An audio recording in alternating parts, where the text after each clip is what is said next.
Assalamualaikum warahmatullahi wabarakatuh. Jumpa lagi dengan channel Kustiawan. Apa kabar semuanya?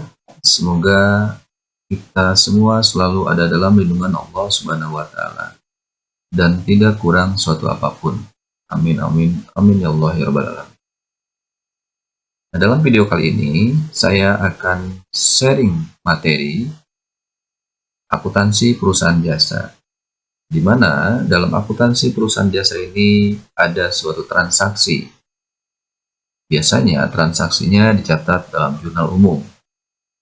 Tetapi sebelum kita melakukan pencatatan dalam jurnal umum, nah di sini saya akan sharing materi dulu tentang transaksi dengan perkiraan. Nah, karena transaksi dengan perkiraan ini sangat perlu dilakukan. Nah, apa sih yang dimaksud dengan perkiraan tersebut? Di perkiraan ini adalah suatu sistem akuntansi yang dirancang sedemikian rupa untuk menunjukkan kenaikan atau penurunan dalam setiap pos laporan keuangan dalam laporan yang terpisah. Nah, kumpulan perkiraan dalam entitas usaha disebut buku besar. Kumpulan perkiraan dalam buku besar disebut daftar perkiraan atau bagan perkiraan. Perkiraan-perkiraan ini pada umumnya dicatat sesuai dengan urutan kemunculannya dalam laporan keuangan.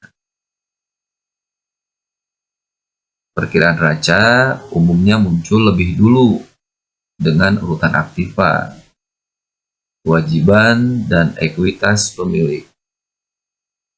Perkiraan laporan laba rugi dicatat dengan urutan pendapatan dan beban. Nah, di video sebelumnya saya sudah menjelaskan tentang apa itu aktiva atau aset, apa itu kewajiban, modal, pendapatan, dan beban. Nah, di sini kita akan membahas tentang kode perkiraan dulu. Nah, kode perkiraan ini adalah jumlah perkiraan-perkiraan yang digunakan dalam perusahaan tergantung pada sifat operasi perusahaan tersebut. Dilihat dari volume kegiatan perusahaan sampai seberapa jauh dibutuhkan rincian-rincian transaksi. Apabila perusahaan membutuhkan informasi yang sangat rinci, maka jumlah perkiraan yang perlu disediakan akan semakin banyak.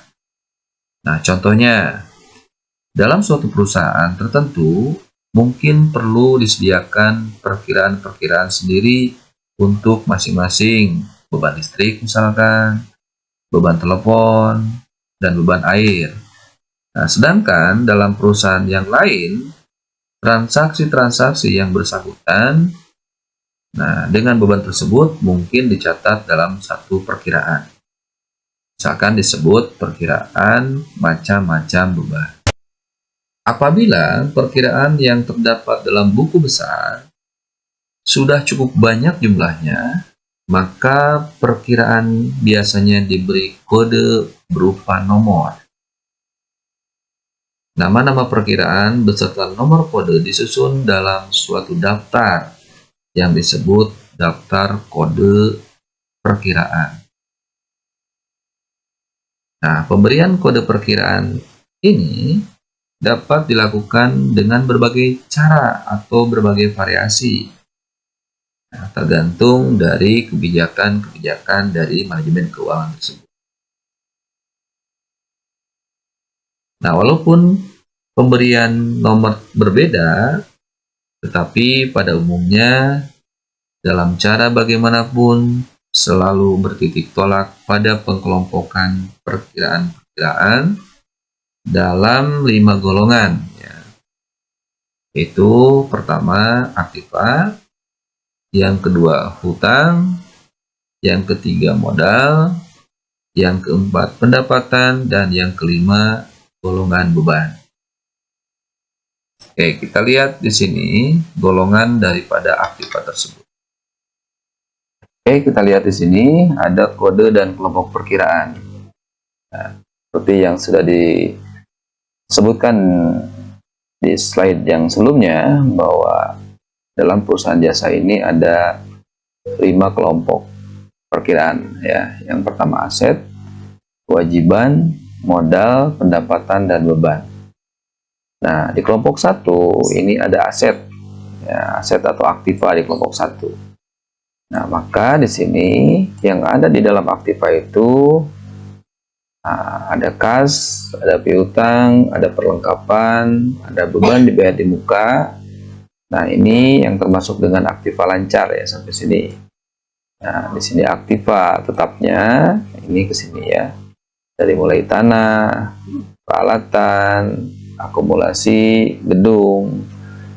Nah, itu aktiva tetap. Nah, karena aset ini atau aktiva di kelompok 1, ya, maka di sini kode perkiraannya diawali dengan 1. Ya, misalkan ini saya contohkan kode perkiraan kas di 111, kode perkiraan piutang 113, perlengkapan 115, dan seterusnya. Nah, yang penting di sini diawali dengan 1. Adapun digit kedua dan digit ketiganya itu bisa bebas yang lain. Contohnya misalkan kalau nggak 111 bisa 100, bisa juga 11 ya, 1.1 bisa 1.3, bisa 1000, 10.000, dan sebagainya ya. Yang penting diawali dengan 1. Oke. Nah, selanjutnya di kelompok 2 itu ada kewajiban. Ya, kewajiban. Nah, di dalam kewajiban itu ini ada utang usaha, ada pendapatan diterima di muka, ada utang gaji. Nah, karena kewajiban ini kelompok 2, nah, maka kode perkiraannya itu diawali dengan 2 ya, diawali dengan 2 nih. Nah, ini keterangan debit ini adalah saldo normal ya. Saldo normal aktiva itu nanti berada di sebelah debit.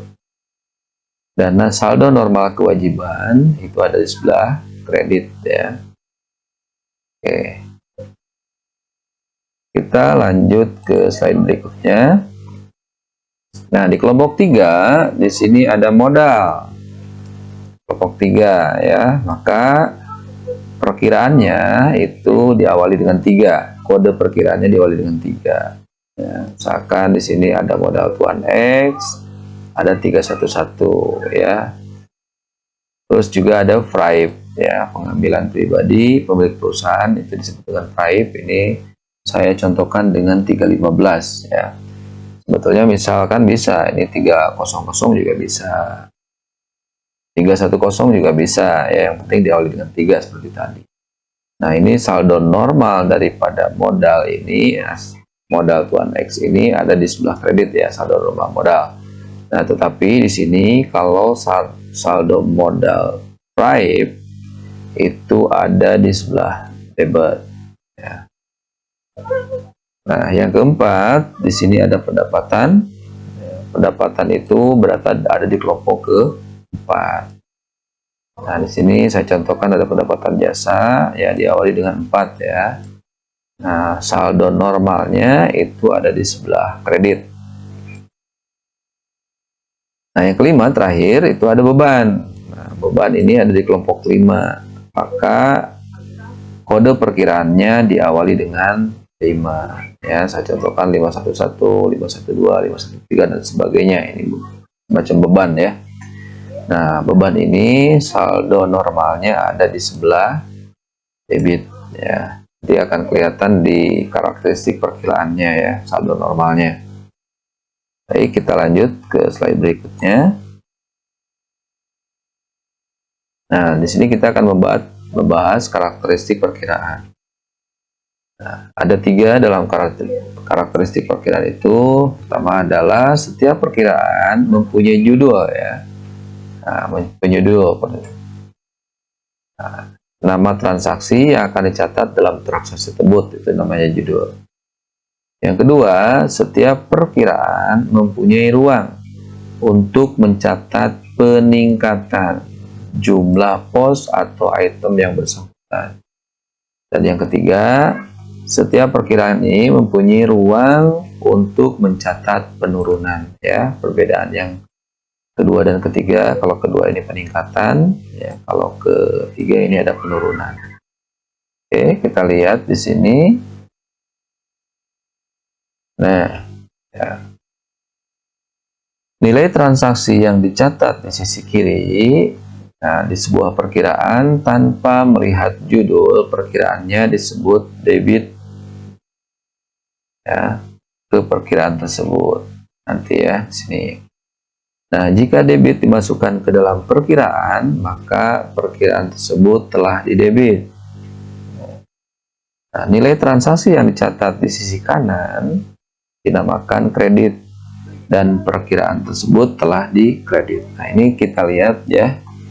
Nah, ada karakteristik perkiraannya. Nah, ketika nanti membuat jurnal, ya, atau membuat transaksi dengan perkiraan, nah, di sini kita harus memahami daripada karakteristik perkiraan ini. Nah, jenis akunnya ada 5, ya, ada 5 kelompok yang tadi saya jelaskan. Berarti di dalam aktiva tadi ada apa? Di dalam kewajiban ini ada apa? Modal juga, pride, pendapatan, dan beban. Sama, ya. Nah, ini sebetulnya ada 5, tapi saya tambahkan dengan pride. Ya, karena pride di sisi modal, di situ ada perbedaan saldo normalnya. Nah, di aktiva tadi ada aktiva lancar dan aktiva tetap, ada kas, ada piutang, ada perlengkapan, ada beban dibayar di muka, dan sebagainya. Nah, ketika aktiva itu bertambah, ya, maka dia posisinya akan ada di sebelah debit. Dan ketika aktiva itu berkurang, nah, maka posisinya ada di sebelah kredit di sini, ya. Saldo normalnya tadi saya udah jelaskan bahwa ada di sebelah debit. Nah, yang selanjutnya ada kewajiban. Ketika kewajiban itu bertambah, maka posisinya ada di sebelah kredit. Dan kewajiban itu berkurang, posisinya ada di sebelah debit. Saldo normalnya ada di kredit yang tadi saya jelaskan. Nah, modal, nah, ketika bertambah dia akan ada di sebelah kredit posisinya. Dan berkurang ada di sebelah debit, dan saldo normalnya ada di kredit. Ya. Nah, price ini ketika price-nya bertambah, dia posisinya ada di sebelah debit, ya. Ada peningkatan, ya. Kalau ini di sini saya tulis penambahan. Nah, di sini apa namanya, peningkatan dan penurunan juga bisa di sini. Nah, di sini pengurangannya sebelah kredit dan posisinya di sebelah debit nanti. Nah, selanjutnya pendapatan di sini posisinya ada di sebelah kredit, ya, kalau bertambah pendapatannya. Nah, ini penyeimbangnya di sebelah debit dan posisinya ada di sebelah kredit, posisi normalnya. Nah, selanjutnya beban di sini, ya, dia bertambahnya di sebelah debit dan penyeimbangnya di sebelah kredit, ya. Nah, di sini saldo normalnya di sebelah debit. Nah, ini yang dinamakan dengan karakteristik perkiraan yang saya jelaskan tadi. Nah, jadi ketika kita akan membuat suatu transaksi dalam perkiraan atau transaksi dalam jurnal, harus memahami ini dulu semua, ya, biar nanti pencatatannya tidak terbalik antara kredit dan debitnya. Oke, kita lanjutkan. Di sini saya memberikan contoh dari transaksi dengan perkiraan. Nah, ini contoh perkiraan modelnya seperti ini, ya. Letter T perkiraannya. Sebetulnya ada beberapa sih, ada yang T, ada yang 3 kolom, dan juga ada yang 4 kolom. Tapi saya ngambil yang T aja di sini. Nah, ada kasus di sini, ya. Misalkan Tuan X membuka rekening di bank sebesar 100 juta rupiah sebagai setoran modal awal perusahaan. Nah, ketika Tuan X ini menyetorkan uangnya di bank, seolah-olah dia menyetorkan uang ke dalam kas perusahaan. Nah, jadi ketika menyetorkan ke kas perusahaan, di sini akan berpengaruh terhadap aktiva perusahaan berbentuk kas bertambah. Nah, kita lihat di sini. Nah, kalau di dalam karakteristik perkiraan, aktiva bertambah itu ada di sebelah debit, ya. Maka di sini kasnya ada di sebelah debit sebesar 100 juta. Nah, dan juga di sini akan berpengaruh terhadap modal. Nah, modal bertambah itu ada di sebelah kredit atau di sebelah kanan. Nah, maka ini ada berpengaruhnya ke sini ya. Nah, modal ini berpengaruh terhadap kas. Jadi modal bertambah, tentunya kas pun bertambah. Ya, selanjutnya di sini ada soal kedua. Perusahaan membeli perlengkapan kantor seharga 100 juta. Nah, ketika dibeli perlengkapan, maka di sini aktivanya bertambah berbentuk perlengkapan. Nah, di sisi lain berpengaruh ke kas. Jadi kasnya berkurang karena dibelinya secara tunai. Jadi ada pengurangan kas sebesar 10 juta. Maka kita lihat di sini ya. Perlengkapannya berada di sebelah debit bertambah sebesar 10 juta dan kasnya ada di sebelah kredit berkurang sebesar 10 juta. Jadi ketika ada pembelian perlengkapan maka akan berpengaruh terhadap kasnya berkurang ya. Itu. Nah, modal tetap di sini 100 juta, tidak ada pengaruhnya ke modal ya. Oke, kita lanjut. Nah, ini ada contoh transaksi yang selanjutnya, yang ketiga. Dibeli peralatan kantor secara kredit. Nah, ketika dibeli peralatan kantor, maka di situ ada peralatan yang bertambah. Ya, jadi pengaruhnya terhadap peralatan atau terhadap aktiva bertambah berbentuk peralatan sebesar 20 juta. Nah, ini ya, peralatan sebesar 20 juta. Nah, di sisi lain karena dibelinya secara kredit, nah maka di sini pengaruhnya terhadap hutang usaha. Ya, hutang usaha bertambah sebesar 20 juta. Nah, tadi di karakteristik ketika hutang bertambah berarti ada di sebelah kredit ya posisinya. Nah, maka kita simpan di sebelah kanan dan peralatannya simpan di sebelah kiri ya. Peralatan bertambah dan juga hutang bertambah. Nah, ini ya transaksi yang ketiga. Kita lanjut transaksi selanjutnya. Nah, ada membayar hutang sebesar 11 juta atas pembelian peralatan. Nah, seolah-olah tadi peralatan tadi yang 20 juta itu dibayar sebesar 11 juta rupiah. Nah, maka ketika membayar otomatis di sini akan mengeluarkan uang kas sebesar 11 juta, maka pengaruhnya terhadap kas ya, pengaruh terhadap kas 11 juta berkurang, maka tadi ada di sebelah kanan. Dan juga pengaruhnya terhadap hutang usaha. Nah, ketika hutang berkurang berarti di situ hutangnya ada di sebelah debit ya, 11 juta rupiah hutangnya di sebelah kiri ya, pengurangan hutang karena ada pembayaran. Jadi akibat ada pembayaran hutang jadi kasnya berkurang sebesar 11 juta. Jadi di sini nah ini ada pengaruhnya terhadap ini ya, kas terhadap hutang pengaruhnya. Nah, lanjut transaksi berikutnya. Nah, diselesaikan pekerjaan untuk kliennya dan menerima uang sebesar 30 juta. Nah, ketika diselesaikan pekerjaan dan uangnya diterima secara langsung, maka ini pengaruhnya terhadap kas. Ya. Jadi aktivanya bertambah berbentuk kas sebesar 30 juta rupiah. Ya, berada di sebelah kiri karena penambahan. Dan juga pengaruh terhadap pendapatan jasa. Nah, ketika pendapatan jasa bertambah, posisinya ada di sebelah kanan atau di kredit ya, maka ini 30 juta ini pengaruhnya antara kas dan pendapatan. Selanjutnya Nah, yang soal selanjutnya di sini membayar beban-beban. Ya, ini disatukan saja. Ada beban utilitas sebesar 2.500.000, ada beban gaji sebesar 7.500.000, maaf 7 juta, ada beban sewa sebesar 2.500.000. Nah, beban ini berarti pengaruhnya ke kas ya. Jadi ketika membayar otomatis mengeluarkan uang kas. Jadi aktiva berkurang berbentuk kas, yaitu untuk beban utilitas sebesar 2.500.000, untuk beban gaji sebesar 7 juta, untuk beban sewa sebesar 2.500.000. Nah, ini ya.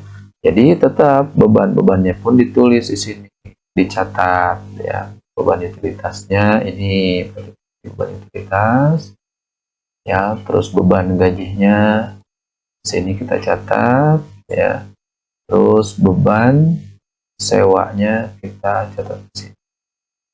Nah, beban pertama tadi kan posisinya ada di sebelah debit ya, di sebelah kiri, makanya kita catat di sebelah kiri ini, sebelah kiri. Nah, terus kasnya berkurang karena pembayaran, kita catat di sebelah kredit di sebelah kanan yang ini. Nah, selanjutnya di sini ada soal lagi. Pemilik perusahaan mengambil uang kas untuk keperluan pribadinya sebesar 5 juta. Nah, berarti ini bribe ya, yang tadi dijelaskan di karakteristik ditambah dengan bribe. Nah, maka bribe-nya di sini akan bertambah sebesar 5 juta. Nah, ini bribe. Ada penambahan di sebelah debit sebesar 5 juta. Dan kas akan berkurang sebesar 5 juta. Jadi ini pengaruhnya antara kas dengan bribe. Oke, yang selanjutnya perlengkapan yang tersisa di akhir bulan menunjukkan nilai 3 juta. Nih ya, perlengkapan yang tersisa 3 juta. Nah, maka di sini kita cari perlengkapan yang terpakainya ya, karena kita menggunakan pendekatan aktiva. Jadi perlengkapan yang tersisa ini 3 juta ya. Perlengkapan awalnya itu kita mempunyai perlengkapan 10 juta. Nah, dikurangi 3 juta, yang ini yang sisa berarti perlengkapan yang terpakainya adalah 7 juta ya. Nanti dicatat sebagai beban perlengkapan sebesar 7 juta. Nah, ini berarti ada hubungan beban perlengkapan dengan perlengkapan. Ya, berarti bebannya tadi bertambah di sebelah debit, perlengkapannya berkurang karena ada pemakaian perlengkapan sebesar 7 juta rupiah. Nah, ini hasil daripada soal-soal yang tadi ya disampaikan. Kita gabungkan di sini. Nah, ini ya dari kas.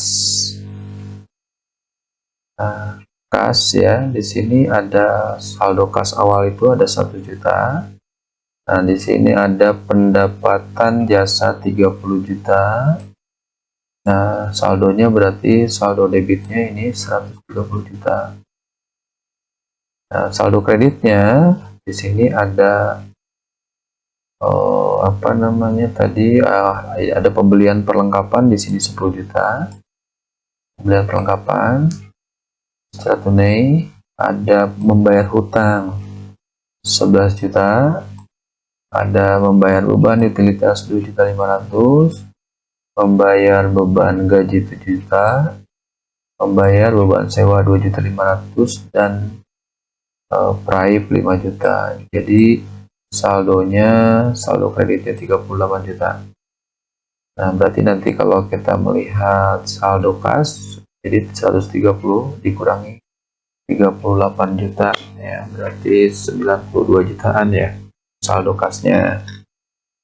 Nah, juga di perlengkapan di sini ada perlengkapan awalnya itu 10 juta. Dan tadi ada sisa perlengkapan 3 juta yang ini, berarti ada pemakaian perlengkapan 7 juta ya di kredit, dan sisanya ini 3 juta. Terus ada pembelian perlengkapan 20 juta secara kredit ya, pembelian perlengkapan secara kredit. Nah, maka di sini pengaruhnya terhadap hutang kan. Nah, 20 juta. Ada pembayaran hutang sebesar 11 juta, jadi saldo hutangnya tinggal 9 juta. Nah, modal tidak berpengaruh dari awal sampai dengan akhir, itu 100 juta rupiah ya di sini. Terus ada praib 5 juta. Terus ada pendapatan jasa 30 juta. Ada beban perlengkapan 7 juta dicatat di sini. Ada beban utilitas 2.500.000 dan ada beban gaji sebesar 7 juta. Juga ada beban sewa sebesar 2.500.000. Nah, itu contoh transaksi dengan perkiraan ya. Nah, setelah perkiraan nanti kita akan lanjut ke jurnal umum ya. Transaksi ini bisa dicatat dengan jurnal umum juga. Nanti ada contoh-contoh di jurnal umumnya. Oke, mudah-mudahan ini dapat dipahami dan dapat dimengerti ya. Mudah sekali sebetulnya. Ya, cukup mudah ya untuk membuat transaksi dengan perkiraan. Nah, itu materi untuk kali ini yang saya bisa sharingkan atau bisa sampaikan. Mudah-mudahan bermanfaat untuk kita semua. Oke, saya akhiri sampai di sini. Salam semangat untuk kita semua dan sukses selalu untuk kita semua. Assalamualaikum warahmatullahi wabarakatuh.